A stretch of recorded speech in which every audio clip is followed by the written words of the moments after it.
welcome to the Swedish Junior Hockey Podcast. I'm your host, Jacob Dahlin, and today we have a Norwegian coach, but also the assistant coach at Boston University, one of the pinnacle places in NCAA, Kim Brandvold. Welcome to the podcast. Thank you very much. Thanks for having me. Yeah, so we have some mutual friends, Dave Pasquale, who was the coach here in Wake Forest, and he said, you need to have Kim on. He'll be great. And so then I had to find a good, main topic that I wanted to talk about is really NCAA D1, where I just pulled up, and we want to start with your background, but I just pulled up the current elite prospects roster for Boston University, and 13 out of 23 rostered players are have a NHL logo on the side of it. Pretty impressive. But why don't we get started? Tell us a little bit about who you are and where you come from, which is in outside of Oslo, Norway. Yeah, so I'm from Oslo, Norway. Grew up there. Grew up playing, and there's an organization that obviously most Norwegians and Swedes will be familiar with, Vålerenga, and that's where I played my youth hockey. And I was lucky enough to play for the Norwegian U16, U18, and U20 teams, and that's kind of how the whole college thing happened, because I was playing U20 World Championships. I believe it was in Germany or maybe Austria that year. Anyways, I got in touch with a couple of people that mentioned kind of the college route being a good thing, and we did some research. Some schools had interest in bringing me over. We thought that the East Coast was kind of the best spot because A, it's a short travel from Scandinavia, and then B, it's very limited travel, so you can take care of your studies and that as well.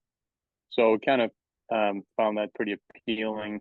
I had never even heard of college hockey at the time. I was doing my my armed services at that time, actually, and ended up. I think when I found out and heard about college hockey, it was probably right around Christmas time, and then that following fall, I was enrolled at University of Massachusetts at Lowell. So kind of happened fast, and that was in 2002. Yeah, so and I gotta there ask, we are. how many Norwegian players at that time played college hockey? There's nobody. There was nobody that I knew. I mean, I knew Geir Hoff. He's coaching now and doing different stuff. He played at Michigan State back in the 80s. I think maybe one or two others had maybe some brief visits or something, but there wasn't really a path. It's still not a lot, but I think it's growing in terms of popularity and people really looking at it as a good option. Yeah. Well, and I got it. You mentioned, so you on Elite Prospects, I have to check and see here, because it originally says in here Mangelrud as your home. Yeah. So yeah, it's not. I'm from Oslo, and I played for Vålerenga. However, it is correct that the year before I came over, I played for Mangelrud. But that was only for 1 year. 1 year, I think. Yeah. I see. Well, Well, right. it says I don't know what the internet says, but that's what I remember. yeah, 2 years it says here. The funny thing is, I remember just you know how small the little world is. So I grew up in Leksand, and our youth team, I was probably 11 or 12. We went to a tournament in Vålerenga, and and we had a really good team, but I remember how disappointing we lost in the semifinal in this tournament. We took a bus over there, and we lost in the semifinal. We're super disappointed, and then we won relegation final for the third place, which not a lot of places have, but we ended up leaving. Is one of my favorite memories really in hockey was that trip. We had such a good time, and brings back a lot of memories, 35, 37 years later in Borlänge.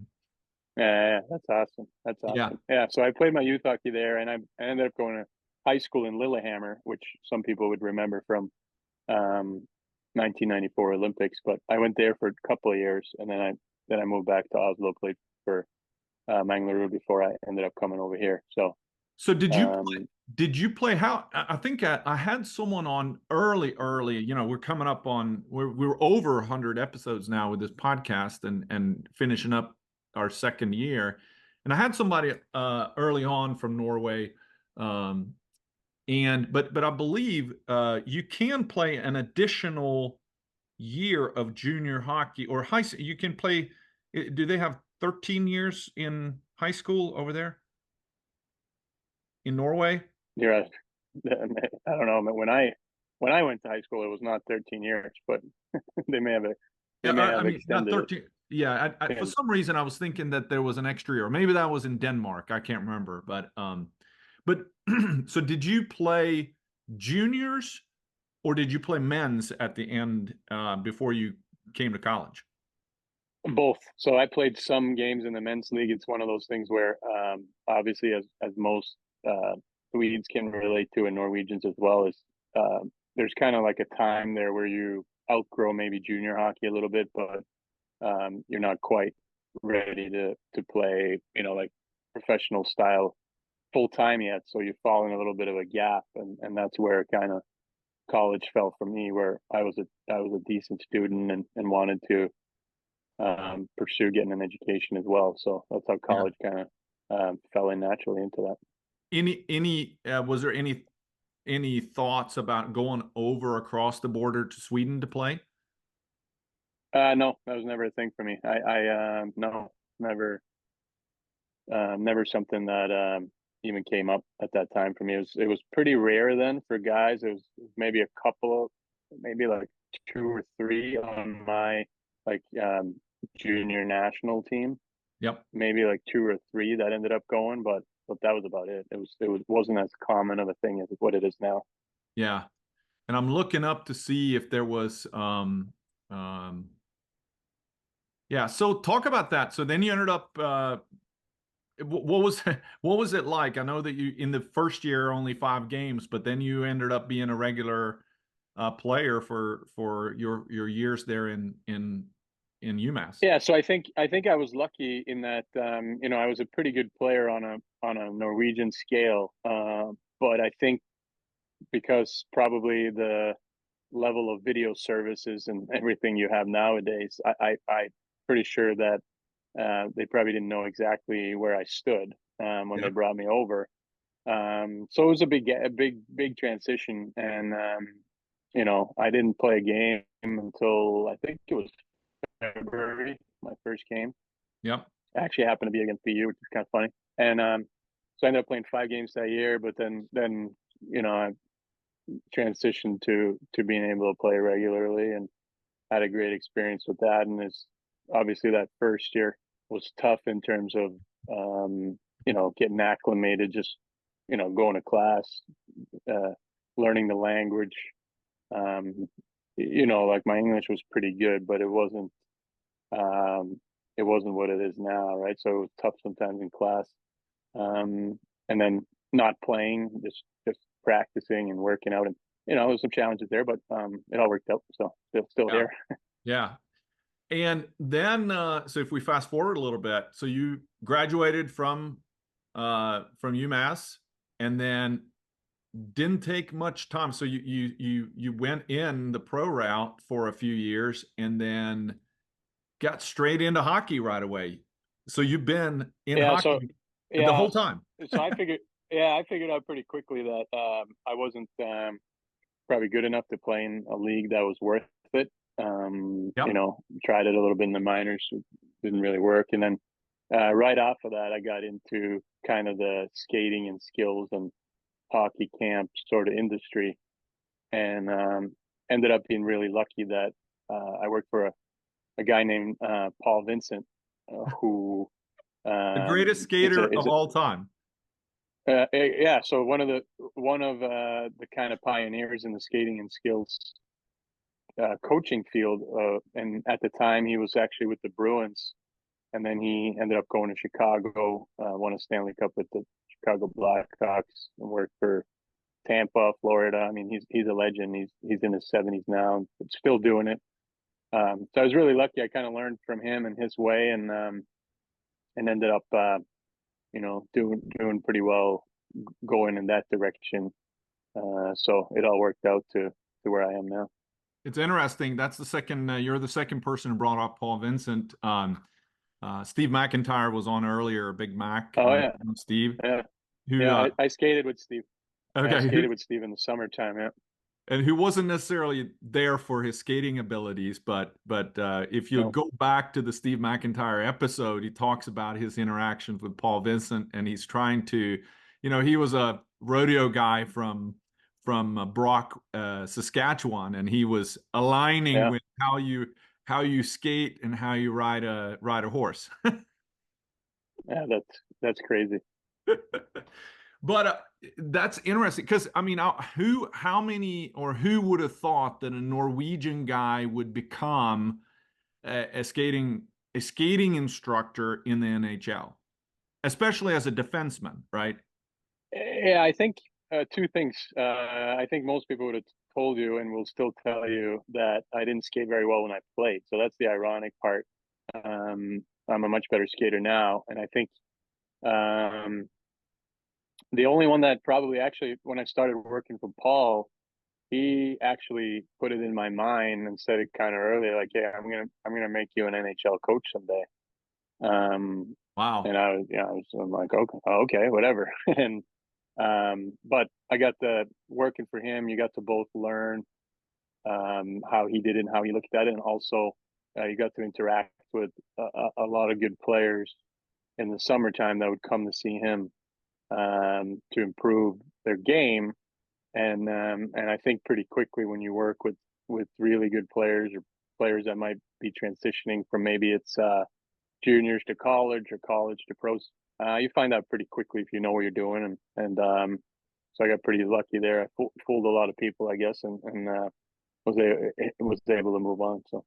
Well, I don't think you fooled a lot of people. I think you're getting into the NHL at whatever level. You're not going to get in there by accident. So, but what was it? Go back to that time with Paul. What was it about him that I can tell in a short period of time he was influential and so on. But what was it that you can remember that was special working for him? Well, he like broke everything down. So like everything within your game on an individual basis, whether it was puck handling or obviously skating was the number one thing.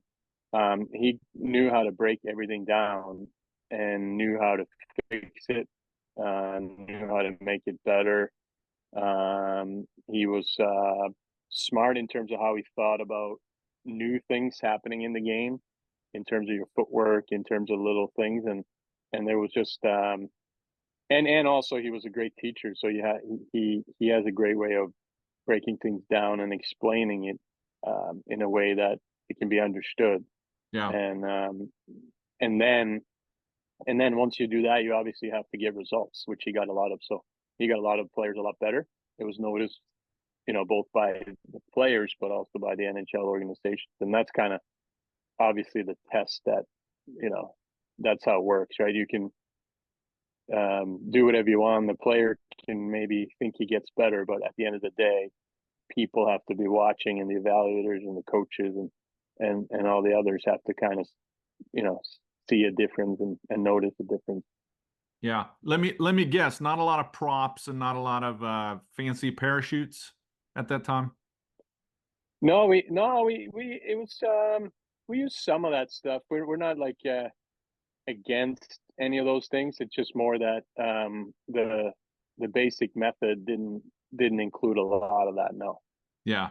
No, I mean, look, nothing wrong with that. I just see a lot of, and this is kind of where I want to get to as well with kind of the main topic of junior hockey players, whether they're from Sweden or Europe or US and Canada. I mean, the time that we're in right now is this off season in between, a lot of these NOL camps and USHL camps are coming up, and it's such a business out there, and the skills world is a business.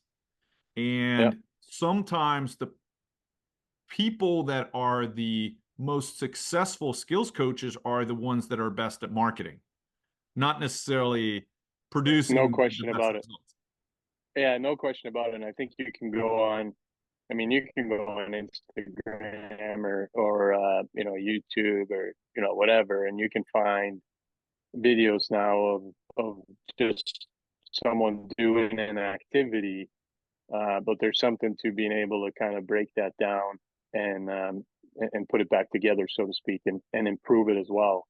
And Yeah. that's not something that you can, you can't go on Instagram in a video for that. And I think, just like anything else nowadays, right? It's become like everything's like a quick sale and a quick fix. So it's like it would be the same thing as, hey, drink drink this drink, and your body's gonna be looking great. It's not, you still got to go out running and lifting weights and doing the stuff that'll get you in shape.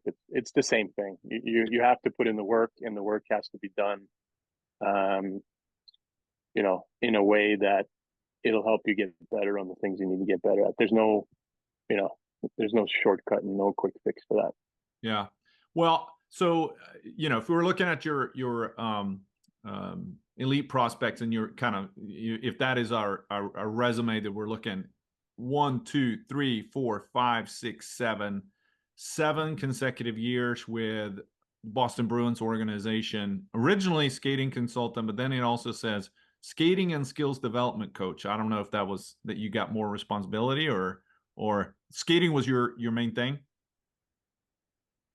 Yeah, when I first started, it was mainly skating for sure. That's kind of how I broke into it. I was really lucky that when I was coming up and getting to work with some players, there's a local player around here that I worked with a lot and spent a lot of time with, and he ended up doing pretty well for himself. Jack Eichel. We still work together to this day. Yeah, I've heard And of him. I've heard of him. yeah, exactly. So I was really lucky that a skater that was that great kind of wanted to work with me, and that really helped me kind of build a reputation as someone that could work with high level players. So, but skating was the main thing when I got in, and then as it evolved and the coaches trusted me more, and I became skating skills, in other portions of the game as well. So I was really lucky with the Bruins that A, they trusted what I did, and then B, I was there every day, and I was in all the meetings and learning from the coaches and that type of thing. So it was kind of like an unbelievable education as a job. Yeah, what awesome. But then so big difference, I would imagine, and a big pivotal point to move away from the pro ranks and join as an assistant coach with BU. Yeah, I had an unbelievable time with the Bruins, and I loved what I was doing. During COVID, I was able to get a couple of games on the bench actually in the NHL. And that kind of also got me thinking and watching the coaches on a day-to-day basis that I would like to be even more involved in the game and certainly also help players even more in terms of developing not just as individuals but also as part of a team. So Yeah. um, that gave me a bigger interest in that. And then Jay Pandolfo, who hired me with the Bruins, ended up leaving a year before I did with the Bruins, and then he got the job at BU. And then that's how that ended up happening. Ah, I see. Well, Yeah. it's a fairly quick ascend, you know, um, in the years in coaching, I would say, which is super impressive. So let's shift a little bit on now. I mean, so we spoke a little bit about Boston University, and I would argue, I mean, the level that you're dealing with, the professionals, so to speak, let's call them professionals at Boston University, because you're dealing with Macklin Celebrini as an example, and everybody's talking about Celebrini for this upcoming draft, right? But that's not a fluke. The Jack Eichels of the world have been coming through there, and like I said, 13 of the 23 on the roster are NHL bound, or drafted. I guess some of them will. Doesn't mean that the other 10 won't, right? Yeah. But you're at the absolute elite, going from the NHL to the absolute elite in NCAA. Organizationally wise, is there a big difference? Well, I mean, the scope of the NHL is so much bigger, right? So you have way more staff, and obviously resources are higher at the NHL level, but our resources are incredible. And at BU, it's we try to run it like a pro style environment, and really kind of putting the daily demand on what it means to be a pro, Yep. and hopefully kind of keep that pipeline going where players want to come to BU to move on to the next level, and we think we can help them do that. Yeah. So for the kids now that are coming in, I mean, we're dealing with 16, 17, 18, 19-year-old kids that says, it's the main goal. I want to make it to the NCAA, right? Yep. If you're talking to the 12-year-old and you're saying, what are your goals and dreams? They're going to say, I want to play in the NHL. But if you're talking to the 17-year-old, they're not necessarily saying, I want to play in the NHL. They're saying, I want to play D1, which is an interesting kind of paradigm shift or a point of view, right? Yep. And because they realize that the path to the NHL is NCAA. Yeah, it's certainly become a bigger and bigger path. There's people come from everywhere. Obviously, they best players, but I think because of the notoriety of college hockey and the funding that these schools have and how professional the environment is, I think it's kind of become more and more of a regular path, and you see more and more people doing it. And I think people also value, obviously, getting an education and being able to prolong your career that way too.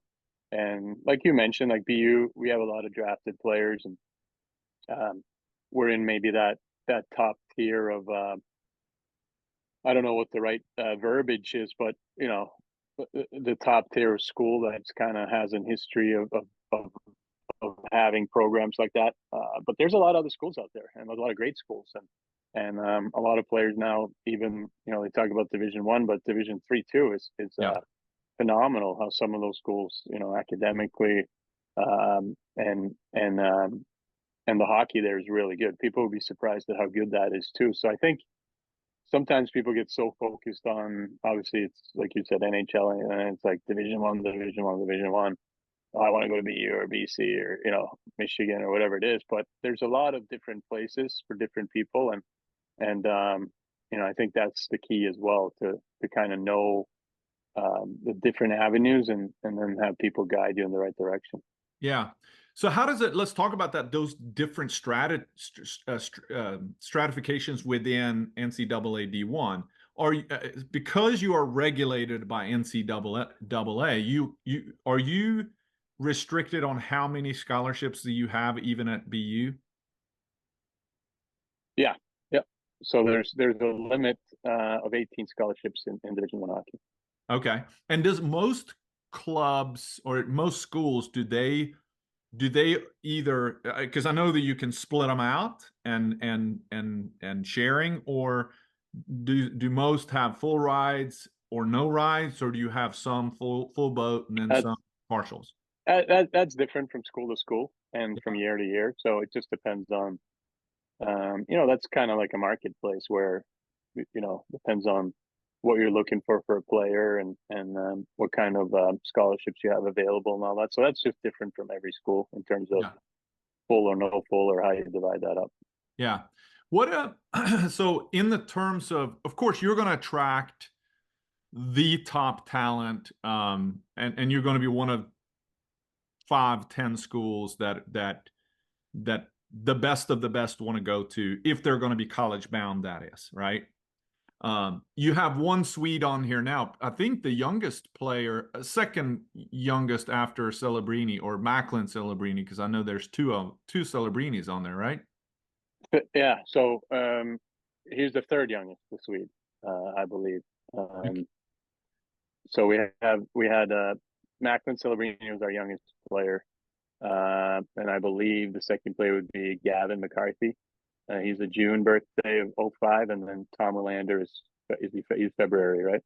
Yeah. February 2005. Yeah, it doesn't say on here, but talk about him a little bit. I mean, 05, defenseman, already played national team in Sweden. I mean, what, two seasons of World Juniors or one? I can't remember. I think one. He's got another year of eligibility coming up. So he played with the 2004. So he's a special talent. Obviously played back home in Sweden and wanted kind of a little bit of a change from Swedish hockey and what was going on there. And not that there's anything wrong with what's going on there, but he was just kind of intrigued by learning to play on smaller rinks and felt that it was a good fit to go here as kind of like a gap between junior hockey and quite frankly the NHL, because that's where he'll be going. So I think he was intrigued by that, and he felt like we had a good situation. And he's a player that came over and was really good right off the bat, but also really developed a lot too. So he's one that's like really exciting to kind of see, the next step that he's going to take, and then follow him in his career as he moves on, to the National Hockey League level.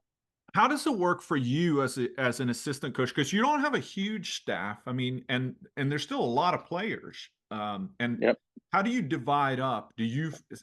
I'm not to assume that you work with the D, or do you work with everybody, or how do you guys divide up? Yeah, so I'm mainly responsible for the D, but I work with I hope I work with everybody. So I think that obviously the head coach is in charge of what we do as a team on a day-to-day basis, and basically obviously in charge of everything. But the other assistant coach, Joe Pereira, is a master recruiter, one of the best recruiters, if not the best in the country, and he played at BU, and so he knows the place in and out, and he's really really good with tracking people, getting in touch with people, and bring people to us so we can show what it can mean to come to BU. And then he also he was a forward himself, so he helps out mostly with the forwards, and he does the penalty kill, and I do the D and the power play from that perspective. So I'm probably a little bit more in-house development, I would call it. So that's kind of how we divide that up, and we have a goalie coach, full-time goalie coach as well. So yeah. But how does it? So when you get a guy in like Tom Wilander, let's use him since he's Swedish, but if we had a Norwegian, we can talk about Norwegian. Let's just talk about the Euros that are coming in from the big ice. First, what's the hardest thing for them? Of course, guys like him has already played. Did he play? He's already played SHL some, right? I think I don't know if he played. I think he may have dressed because of COVID and all that. And so he didn't really get a chance to play. And he's in 05. He may have played. Yeah, 05 is he's young. Yeah. But here in Carolina. So for him coming over, he was drafted high, really high, 11th overall by Vancouver. Yeah. and it's a great pick, by the way, that, you know, they'll see the fruits of their labor probably in another year or so. But he came over, and I think that the transition for him was pretty smooth because he was already a really good player. But there's just a lot of difference in terms of how the game is played, right? Like it's a lot faster over here. Yeah. Just with the lack of time and space, and the way it's more of an attack style mentality here, where you're not sitting back as much and waiting for the other team to kind of make a mistake. You're going right after it. So the pace of the game over here is just a lot higher. And Yeah. SHL and I think a lot of those leagues are trending in that direction a little bit too, but it's still a very big difference between the big ice and the smaller ice, and the time that you have, you know, to make your decisions and such. Yeah. But when you're coming in, are they, do you guys have individual plans, detailed plans by month, by season, or how do you work with development with someone like, let's not specifically for him, but someone like him that is coming in and you evaluate what Yeah, you are I and think the one thing that I think the one thing that we're very lucky that we have, because we have NHL experience on our staff, is that we like to think we're very good at evaluating. So we feel like we're getting the right players through the door, and when we have them, we already know before they're coming in what type of player they are and what their strengths and weaknesses and where the gaps are in terms of their development. So as soon as they come in, you know, we kind of establish that, hey, this is, you know, as an example, I would meet with Tom and we would talk about, these are the things that I'm seeing in your game that can improve. These are the things that you're already really good at. We're going to improve those as well. But just little gaps, so that, again, not necessarily only how you can help us right now, but more so, what does that look like when you take the next step in your career? Is it kind of like a plug and play? Like, wow, you go right in there and you know what you're doing because you've been prepared for that. And that's the goal for me, to have players like when they come out of here and they go into a professional setting, that they immediately, the coaches should see that, like, okay, this player has been coached well and gotten better at all the things that matter. how much directions do you guys get at BU from the GMs and the you know, the teams that own their rights? That's a really good question. So we talk to a lot of the teams pretty often, and they check in with us. We check in with them. But again, I think as long as they hear, because usually at the beginning of the year, we will talk to them. So let's say there's someone drafted by whatever, New York Islanders, right?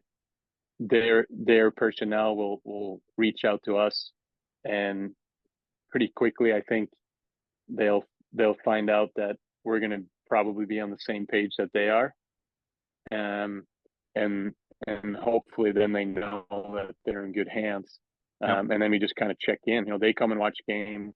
They give us feedback on what they maybe like to see more of, or different things that we haven't thought of, and then we kind of check in on them, because, you know, there might be an email or just a phone call or something simple, that where maybe the development person is on the road watching someone else. You call them and say, hey, you know, just want to follow up on the weekend, and I'm seeing this in this game. We're working on this, and that type of thing. So it's been pretty smooth so far. So hopefully that continues. Yeah. And I would imagine if you didn't do a good job, you would lose them if they're a draft pick, and they would say, no, we're gonna encourage you to Yeah, now they're do gonna a pull them. good job. Yeah, they're gonna pull them. Yeah, they're gonna pull them right out of school, or you're gonna see, you know, them getting in the players' air and talking about, you know, what, you know, that you're gonna see something going against, right? Like what you're doing, right? So we haven't had that happen, and I don't anticipate that happening. Yeah. All right, let's round out here by talking about, so the season that a lot of these players are in now is take the 17, 18-year-old. they're trying out for USHL camps, and or some have already gotten tendered, but they're still having to try to make the teams. One question for you is, a little bit of controversy is this thing of, should you take the summer and just focus on building your body and don't spend so much time on the ice, or should you spend more time on the ice? Well, I think there's a couple of things. That's a lot in one question. I think it's a great question. I think it depends on your age and where you're at in your development, right? I would say that when you're at a younger age, and when I say younger, I mean like 10 to 16. I mean, Yep. for what it's worth, that you don't need to focus on playing in tournaments and going to all these different events. You need to just get better, and if you spend time on the ice doing some skill stuff and skating and improving, that's great. Obviously, when you get a little older, teenager, you're going to probably start lifting weights and doing more of the gym stuff as well. And then when you are 17, 18, it comes a time where, like you're saying, well, you're trying to make a team, you're trying to get into the next league, and you'll have to kind of chase that, and try to keep up, so to speak, right? So you're not missing a step or not able to get to the next level that you would like to play at to show that you can make it to NCAA, right? Yeah. And last question here, and that is, I wrote this down: role on the team versus level of the team. And what I mean with that is, you got some players that are, man, they could be playing at the USHL, but they'll probably be a lesser role on a better level, or they would be, are you a proponent of, from a development standpoint, since that's your background, do you rather see that player take a bigger role on a lesser level team? Well, I think you have to play, and you have to play. The more you play, the better it is. So I think it's not a very smart decision if you're going to go to, let's say, you're making a USHL team, but you barely play. That doesn't make any sense. We have players that are committed to coming to us that are in other junior leagues, lesser junior leagues, or lesser, I should say, lesser junior leagues, that we recommend them staying there so they do get more touches, and so that they're able to work on the parts of their game that they probably wouldn't have been if they do take a step, especially if that step is too big. So I think that's basically the answer: is you have to play, and you have to be able to play certainly the role that you should be playing. Like if you're a playmaking player, but you're not getting the kind of ice time, you're just out there, trying to be a checker, and you're not any good at checking, it doesn't really work, right? Yeah, yeah. No, great answer. And I think that's what a lot of people are struggling with. Like, everybody wants to play at the highest level, and they should, but be careful that you are in the right situation is my advice. All right. Just so we can round out, I did text our buddy Pasquale ahead of time, and I said, I'm talking to Kim here. Any juicy bits? And he said, no, just a real solid person that doesn't get involved with any of the negative statics. So, That's so good. That's good. I was hoping for it. But hey, we always ask our guests, you met yourself at 17. What You're sitting there as more of the mentor now. You're a few years beyond 17, but what things do you know now that you wish you would have known at 17? That's a good question. Uh, I'd like to think it's going to sound arrogant, but I was pretty mature in some ways. I think, and I'm probably still that way, that I think I know more than I do, and I was definitely that way then. So I think I probably could have been a little bit more patient at times. Whether that was when I was kind of making that leap to play a practice with like a senior team. I couldn't understand why I wasn't playing more. Now, when I look at it, of course, I wasn't playing. I shouldn't have played more. So I think it was just a little bit more of that, just kind of learning to build a process, and just stick with it, and day in and day out, and not maybe, think so much about like, oh, I should be here, I should be doing this. I think that would be the number one thing. But overall, I think I don't have any regrets in terms of like, oh, I didn't train hard or any of those types of things. Yeah, awesome. All right, last thing, we have a partnership. Interesting now, this company, so Target Aid is a company that we partner with, and they're a kind of a fundraising platform, and they're now going into Norway. They're a Swedish company. Oh, no way. Yeah, they've done a great job raising money for youth organizations, a lot of nonprofits and youth sports organizations work with Target Aid, and it's a content and a crowdfunding platform. So they're going into Norway, opening that up here coming soon. But we have a little part in that. They've given us graciously a place on their site. So every one of our guests, we get to ask this question, and that is the klubben i mitt hjärta, or the team in my heart. If we're going to ask him which club is closest to your heart, and I don't know if that's one in Norway or if it's one in the U.S., so you can choose. There's no question. That's actually the easiest question of the day. That is and will always be Vålerenga. Okay, that'll be fun. Maybe we can that'll be an interesting one that we can pioneer with, to say the Swedish Junior Hockey Podcast. Here's the content. We've got this guy in the US, and do you still have a jersey on the wall? Vålerenga jersey on the wall somewhere? I don't have any on the wall, no. Oh, I wish you would. So in mine, my answer would be, of course, Leksand. And that would be the jersey. Yeah. I don't have a Leksand. Mine is hanging in the closet. I like to wear mine, but if you have a jersey on the wall, that would be mine. And that's kind of what when I explain it to people, is which one do you hang on the wall? So that's awesome that you say that. Thank you, Kim, for jumping on.